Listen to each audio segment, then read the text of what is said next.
આજે આપણે બનાવવાનું છે સરસ મજાની બેગ બનાવવાની છે. મેં પોમ સાથે સિલાઈ મારીને અસ્તર લગાડીને તૈયાર કરીને રાખ્યું છે. એને હું લઉં છું, તેરી જાડું લઉં છું અને લંબાઈ મેં લીધી છે. લંબાઈ આ રીતની મેં લઈ લીધી છે. 17.5 ઇંચની લંબાઈ લીધી છે અને મેં અસ્તરને ફોર્મ સાથે જોડીને રાખ્યું છે. હવે એને આપણે એક સાઈડ મૂકી દઈશું ચેન.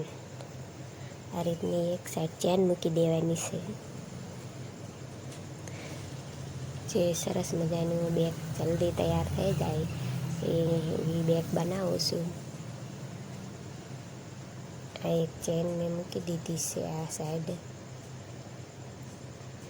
તમે પણ આ રીતની બેગ તૈયાર કરી શકો છો.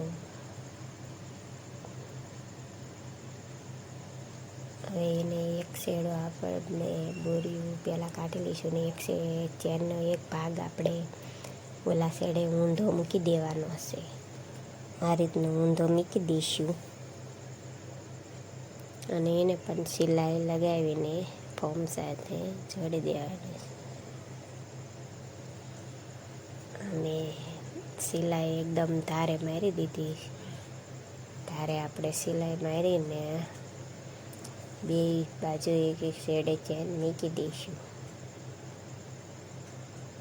ચેન મેં મૂકી દીધી છે. હવે ઉપર ધાર સિલાઈ હું મારી દઈશ. ધાર સિલાઈ મારવાથી જે કંઈ દોરા આપણા ચેનમાં ફસાય નહીં એ માટે આ રીતની ધાર સિલાઈ આપણે મારી દેવાની છે. ઉપર ચેનને અંદર વાળીને ઉપર ધાર સિલાઈ મારશું.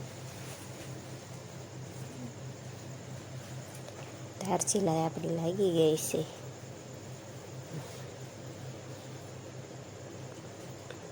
હવે આપણે એને બીજે શેડે પણ ધાર સિલાઈ મારવાની છે.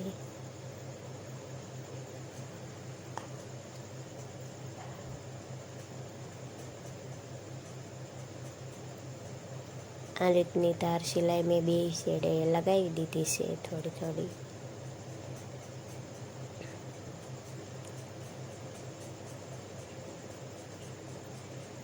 વધારાનું હોય તો આપણે એને દોરા બોરા બધું કટિંગ કરી લઈશું. હવે હું આની એક બાજુ પહેલાં વચ્ચે સેન્ટરમાં નાકા મૂકી દઈશ. તમે નિશાન કરીને પણ મૂકી શકો છો. મેં આમાં સફેદ લીટીયું છે એટલે સફેદ નાકા બનાવીને તૈયાર કર્યા હતા. આ રીતના પહેલાં હવળાને મૂકવાના છે અને આ રીતની પહેલાં એક સિલાઈ આપણે મારશું. પછી કાપડને પલટાવીને નાકા આપણે ઊંધા કરી નાખશું ને એની ઉપર આપણે સિલાઈ મારી દઈશું. આ રીતના નાકા ઉપર આપણે સિલાઈ મારી દેવાની છે. આ રીતના નાકા ઉપર સિલાઈ આપણે મુસ્કા મારી દઈશું જેથી નાકા આપણા તૂટે નહીં. અને મેં બે સાઈડ નાકા મૂકીને હવે આપણે ભેગું કરી લીધું છે. જે બે નાકા ભેગા કરીને સેન્ટરમાં મેં વાળીને આ રીતના 2 ઇંચનું નિશાન મૂકીશું. 2 ઇંચનું નિશાન મૂકીને એક બોક્સ બનાવી લીધું છે. એ બોક્સ કાપી લઈશું આપણે. બે સાઈડ મેં નિશાન મૂકી દીધા છે 2 ઇંચના એક અને બે બાજુ આપણે હવે કાપી લઈશું.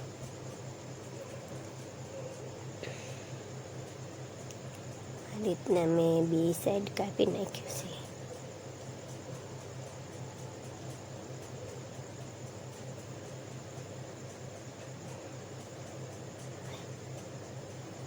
હવે આપણે એમાં એક બોરીયું લગાવી દઈશું.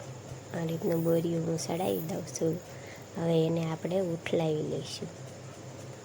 આ રીતનું ઉઠલાવીને ઊંધું કરી લઈશું અને ચેનને વચ્ચોવચ્ચ સેન્ટરમાં રાખીને વચ્ચે રાખીને આપણે સિલાઈ મારી દેવાની છે. હું જે શેડો છે એનાથી 2 ઇંચ આગળ નિશાન મારીને સિલાઈ મારું છું. 2 ઇંચ અહીંયાથી આગળ રાખવાનું છે અને નીચે જે ખૂણો પડ્યો છે અહીંયા ખૂણે આપણે સિલાઈ અહીંયા લગીને મારવાની છે. આ રીતની સિલાઈ ડબલ સિલાઈ મારી દઈશું આપણે. આ રીતની ડબલ સિલાઈ મારી દેવી. પછી મેં 2 ઇંચનું જે કાપડ રાખ્યું હતું એને આપણે કટ કરી લઈશું. એને ઉપરથી 2 ઇંચ રાખવાનું છે, નીચે એક ગોળે અડાડી દેવાનું છે, નીચે 2 ઇંચ નથી રાખવાનું. અને એ જ માપે આપણે આ સાઈડ પણ 2 ઇંચનું ગેપ રાખીને સિલાઈ મારીને મેં કટિંગ કરી લીધું છે. હવે આપણે મેં જે ખૂણા હોય, ખૂણા મેં જે બોક્સ બનાવ્યું હતું કાપીને, એ ખૂણાને આ રીતના ભેગા કરીને સિલાઈ મારી દેવાની છે. આ રીતના આપણે ભેગા કરીને એને પણ સિલાઈ મારી દઈશું. ડબલ સિલાઈ મેં અહીંયા પણ લગાવી દીધી છે. સિલાઈ મારી દેવાની છે. આ સિલાઈ મેં ડબલ મારી દીધી છે. હવે આને આપણે બેક આપણી બનીને તૈયાર થઈ ગઈ છે. હવે આને આપણે ઉઠલાવી લઈશું. સરસ મજાના આ રીતના ખૂણા બહાર કાઢી નાખવાના છે. ઉઠલાવી એટલે આ રીતના ખૂણા બહાર કાઢી નાખશું. હવે આપણી બેક સરસ મજાની મેં જલ્દી 5 મિનિટમાં તૈયાર થઈ જાય એ બેક બનાવીને તૈયાર કરી નાખી છે. આમાં આસાનથી એક જોડી કપડાં પણ સમાઈ જશે અને પાણીની બોટલ બધું સમાઈ જાય એવડી મેં બેગ બનાવીને તૈયાર કરી છે. તમે મારી બેગ તૈયાર થઈ ગઈ છે. તમે જુઓ કેવી સરસ મજાની આપણી બેગ તૈયાર થઈ ગઈ છે. અને લેડીઝ પર્સ પણ કહેવાય છે.